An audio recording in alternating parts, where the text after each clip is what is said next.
공부할 것도 별거 없고, 그래가지고 고려가 생기고, 고려 망하고 조선이 생기고, 이게 간단하잖아요. 근데 중국은 우리가 그렇게 하는 동안에 막 5, 16국 시대니 무슨 남북점 시대니 이 사람은 나라가 하루 저녁에 나면 생겼다가 없어지고, 그런데 그 나라가 잠깐 있다가 없어진 나라들이 또 굉장한 업적을 이루놓는 경우가 많다고.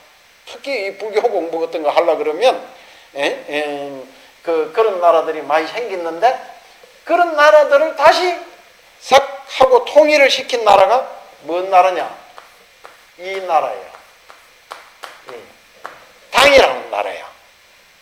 근데 이제 왜 내 이 얘기를 자꾸 하는 거냐 하면, 이 당이라는 나라는 뭘 한 나라냐? 불교의 나라예요. 불교의 나라. 불교로 가지고 사회 그러니까 한이 유교로 가지고 유학을 가지고 해놓은 것을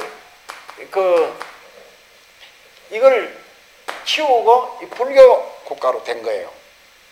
그 중국 역사에는 유일하게 당나라 때 여자가 황제를 하는, 우리도 그때 중국의 여왕이 통치하는 시점에 우리도 비슷한 시점에 우리도 여자가 왕이 됩니다.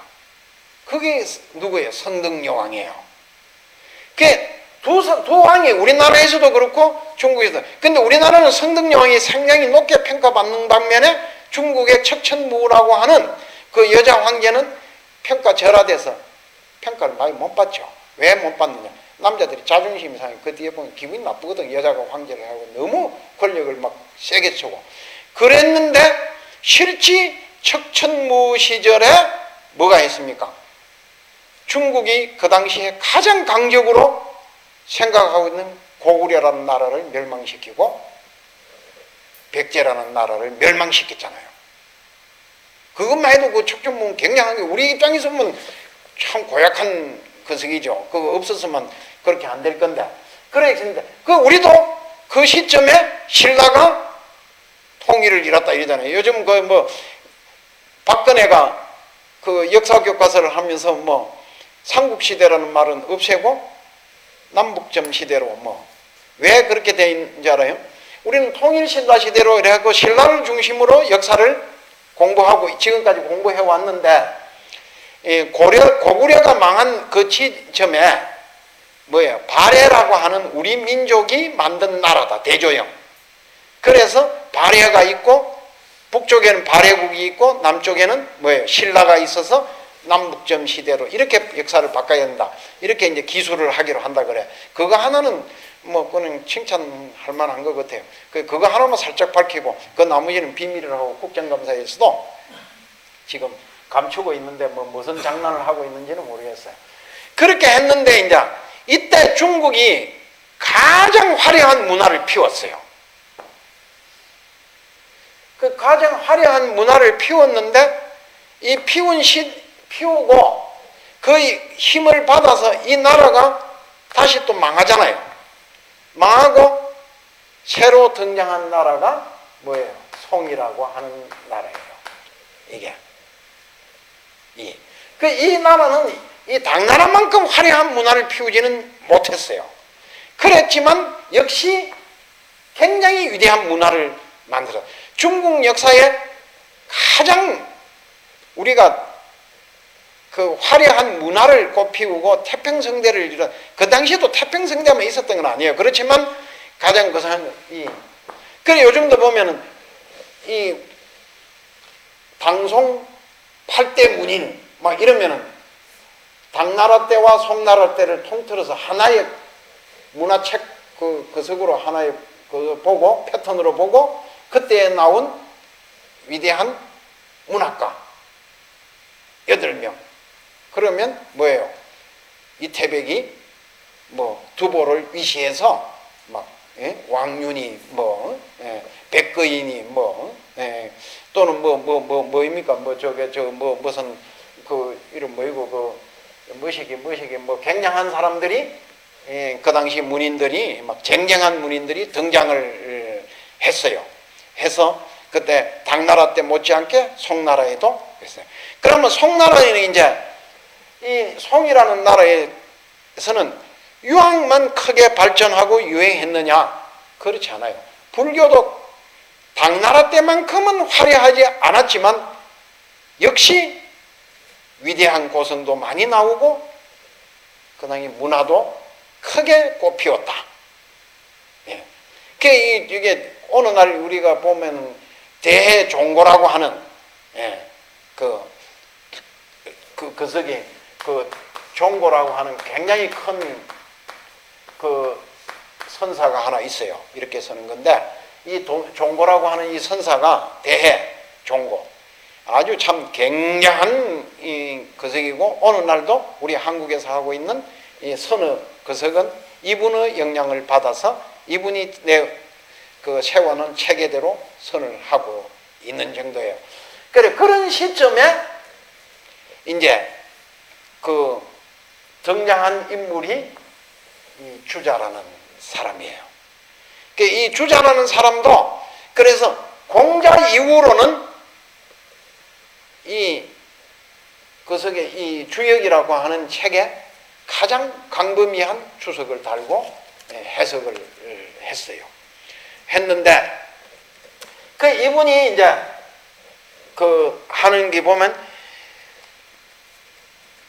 내가 메모를 해요. 천지지간에 일기이하니 하늘과 땅 사이에 한 기운이 있으니 갖추어졌으니 그 한 기운이 뭐예요? 분이 위이라 두 개로 나눠졌다는 거지. 분이 두 개로 나눠졌는데 위하니 그걸 갖다가 뭐라고 하냐? 음양이라고 한다. 이제 이분이 음양이라는 이게 지금 시간이 부족해서 내가 지금 하고 싶은 얘기 있는데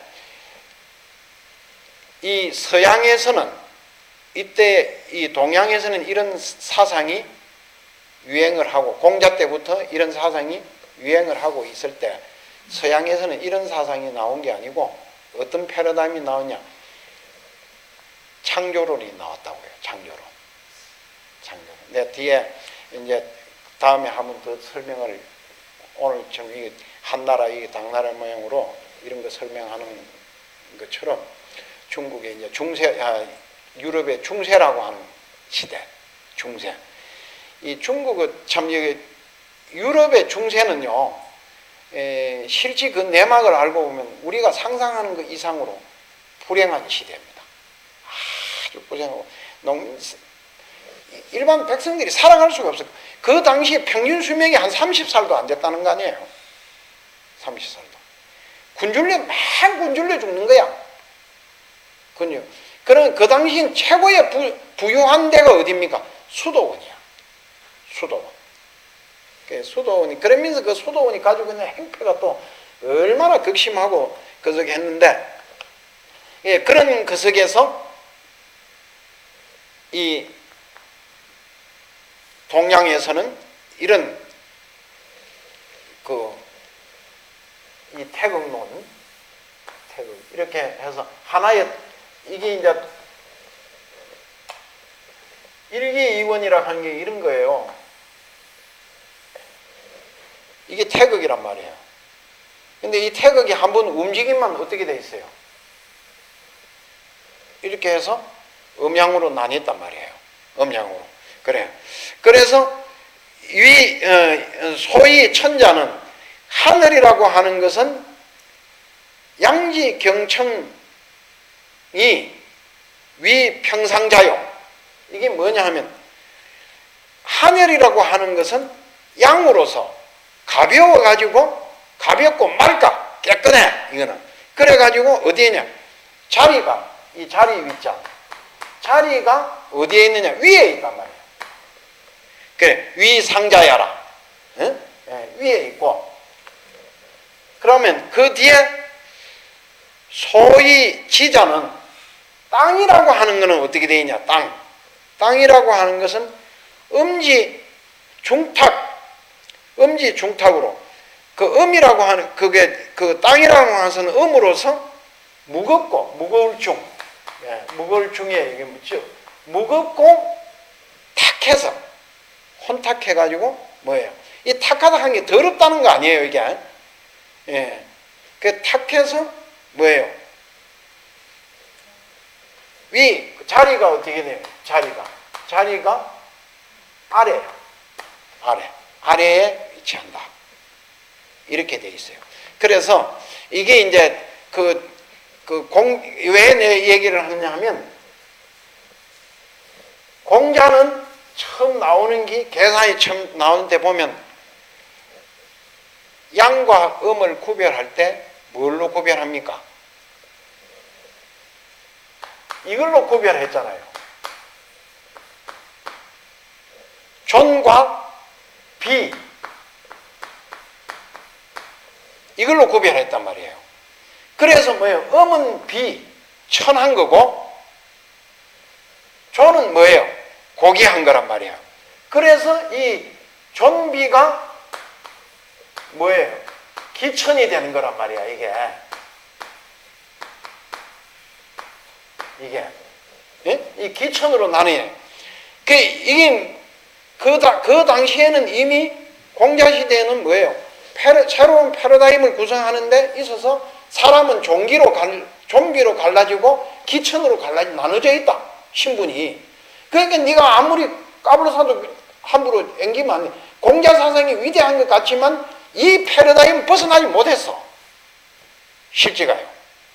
그런데 이제 공자를 가장 잘 이해하고 가장 숭상했던 사람이 누구예요? 주자라고 봐야 되지 않겠어요? 그래, 주자는 공자의 사상에 새로운 또 하나의 패러다임을 새로 만들어냈단 말이에요, 이 사람이. 그러니까 이 사람이 만들어내면서 이 사람은 뭐예요?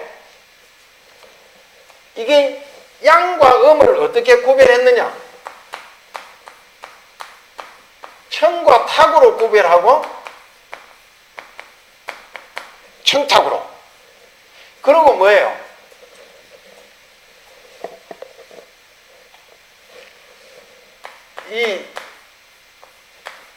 이건 내 참 굉장한 얘기를 해야 되는 건데, 시간이 그래서 뭐 이게 말을 할 줄 모르니까, 강의를 요약해서 이렇게 착착 얘기를 하지를 못하니까 이렇게 갈라지는 거야. 이게 완벽하게 음양에 대한 인식도를 바꿨다고는 할 수 없지만 이거보다는 굉장히 진화됐잖아, 우리가 어떻게 봐도요. 그래, 청탁 경중으로 나눠진 거야, 음양을. 그렇게 나온 거예요. 공자는 뭐예요? 존비 기천으로 나눴는데. 그래, 오늘 내가 얘기하려고 하는 것은 바로 이거예요. 그래서 이게 주자의 학문이 조선시대에 와서 또 어떻게 바뀌는가. 다시 조선시대는 이걸 안 따랐단 말이에요. 이걸 주자의 이런 사상을 안 따랐어요. 어떤 걸 이걸 따른 거야. 여전히 중국은 이렇게 우리나라만큼 이렇게 양반 쌍놈을 갈라놓지 않았어요. 우리나라는 이 조선이라고 하는 나라의 500년 동안 가장 큰 숙제가 뭐냐? 설이라고 하는 걸 어떻게 처리할 거냐, 이거. 아니, 양반 놈들이 그냥 자기 마누라한테 만족하지 못하니까 가갖고는 첩시를 줘가지고, 그러고 그 속을 애를 막 내질러 놨잖아. 놨는데 이걸 서울로 추락시켜서 이걸 다시, 이거는 양반으로 평생 살 수 없도록 만들어 놓는단 말이에요. 그런데 왕실에서는 그걸 적용 안 하거든. 왕은 첩실 소생들이 왕이 된 놈이 많잖아요. 그 대표적인 사람이 누구예요? 영조예요, 영조. 그 영조가 그 출신이거든. 그래, 이런 걸 극복하지 못해서 조선이라는 나라를 우리가 해석할 때 여러 가지 문제가 있었지만 그 속에서 조선이 가장 극복하지 못한 문제가 이 문제예요. 이 문제. 이걸 극복하지 마. 이렇게 나갔으면 됐는데 이걸 이렇게 나간 거야.